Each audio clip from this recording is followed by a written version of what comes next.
Hello there. So in the last video we were looking at one of the more reliable video decks from the early 80s, and today we're going to be looking at one of the more feature-laden high quality decks from 1981, the Sony SLC7 UB.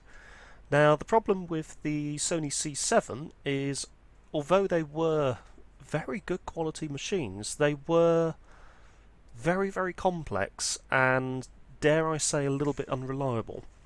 So let's have a quick look at some of the specifications. So the machine itself was originally in 1981 £639. It had a 14-day advanced recording facility with 4 programs. It had 12 channels that you could tune in.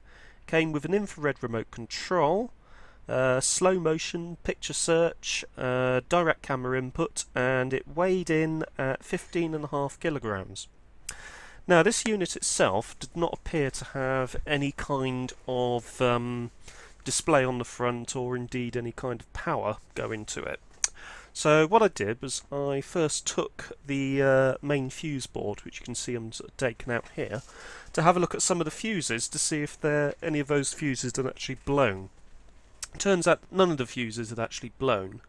There is a further fuse down by the transformer, but to get to that you've really got to dismantle this half of the machine.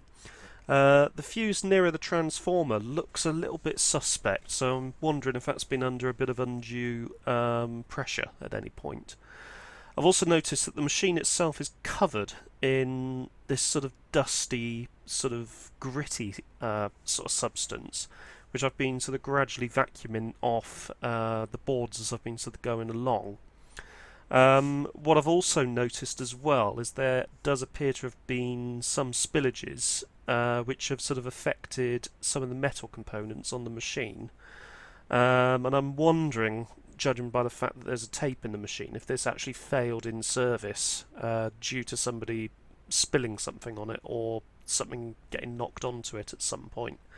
As a little bit later in this video there is a bit of a smoke show, because I left the machine actually plugged in, and what happened was, even though there was no sort of display on the front and the machine itself was pretty much dead, there was obviously still power going through it, and actually sort of power going into that main power supply below. And what it seems to have done is it's actually blown a few of the button capacitors. Now there's probably a reason why they've blown. So I'm trying to think what it could be. It could be the that heatsink there has got a couple of rectifiers on it, so I'm wondering if they are running too hot or drawing too much power. I couldn't feel any heat on that heatsink though, so I'm not sure.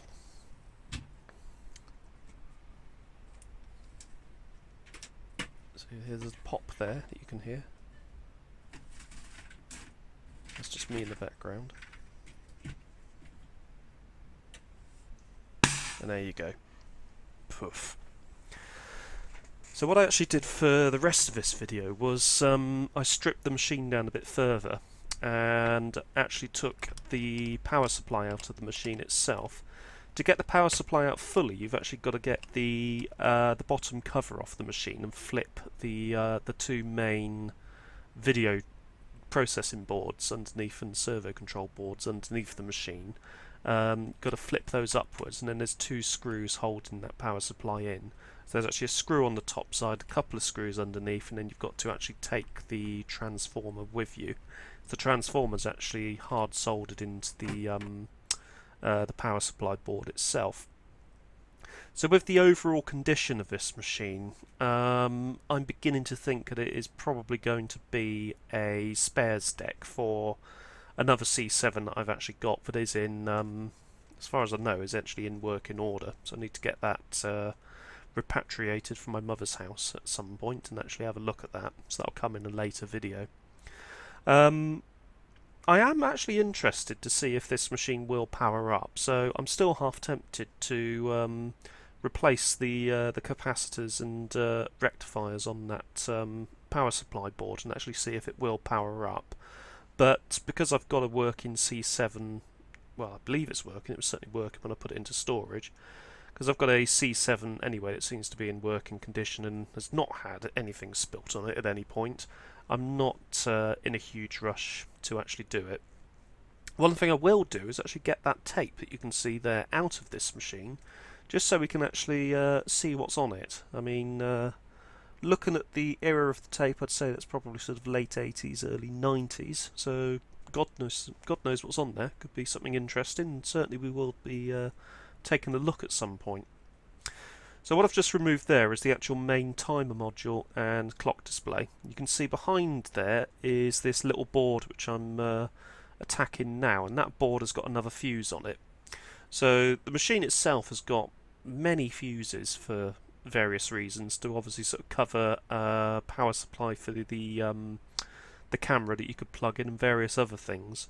You can also see on that metal chassis there below that little board that I'm playing with some stainage, so I'm not sure what has been dropped on there. You can see that fuse there is quite an unusual looking fuse, so I'm not sure if it's actually expired at some point, although it did seem to be, you know, sort of allowing power through it to the main power supply itself. So one unusual feature about this particular C7 is it has a light grey case. Now, pretty much every other C7 that I have seen has had a dark grey case, and the light grey case you would typically see on the Sony C5. So if I get nothing else out of this machine, what I have managed to get is an interesting coloured top cover and front panel, which if I sort of acquire another working C5 with the dark casing, I could actually use that.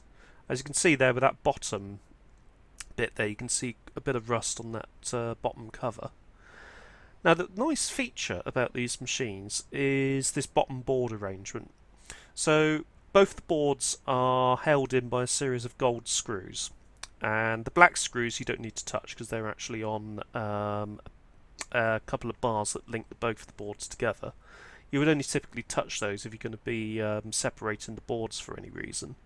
But if you're doing basic servicing such as belt replacements, and there are a couple of belts underneath the this board itself, you would typically remove all of the sort of gold screws. Some of them have got arrows pointing to them, and then you'll be able to, as you can see here, literally just flip it upwards like that. Now, one thing I did notice was I didn't remove one screw at the back, and I find that screw eventually, and you can see I've actually found it and lifted it up. One thing I did notice is the actual deck itself is in pretty good shape, so none of those belts have perished, and underneath there it actually all looks like it's in sort of pretty good order. There doesn't seem to be any sort of stainage under there, so I'm hoping whatever went onto that power supply has actually gone through the power supply and ended up on the board under, no, not the board, the metal base plate underneath it. So this is the main power supply itself. You can see that it's held in by a couple of earth straps, which I've now taken off, and I've managed to get the power supply itself out completely. So we'll now focus on the power supply itself. So a couple of screws hold on this metal case, and the boards themselves are linked by a series of wires. So I could actually prise the boards apart. What I did was I literally just pulled off a couple of minor wires, literally just a positive and negative wire for, I think it was sort of like either 5 or 12 volt direct current between both boards. So if I do go to reassemble this, I can just resolder those back in. But as you can see, when I'm actually separating these, gave up on that one, so that's just a rectifier which wasn't sort of coming loose. But none of those rectifiers had actually blown, so I'm not sure if it's just the capacitors themselves which are blown, or if there is a sort of a problem further down the track. But you can certainly see those button capacitors there, those 1, 2, 3, 4 capacitors. At least 3 out of the 4 of them have got scorch marks on them. So it would suggest to me that those were the ones which did get a little bit toasty and obviously sort of spontaneously combusted. So it's possible that there's a short in between those. or inside of them. But I'm not sure where the actual issue is on this, so it will be interesting to pursue it a bit further if I decide to. Otherwise, I've got a very useful machine for spares. Anyway, hope you've enjoyed that video. If you have, please don't forget to hit that like button and also consider subscribing for more upcoming fascinating hobbies. Thank you very much for watching.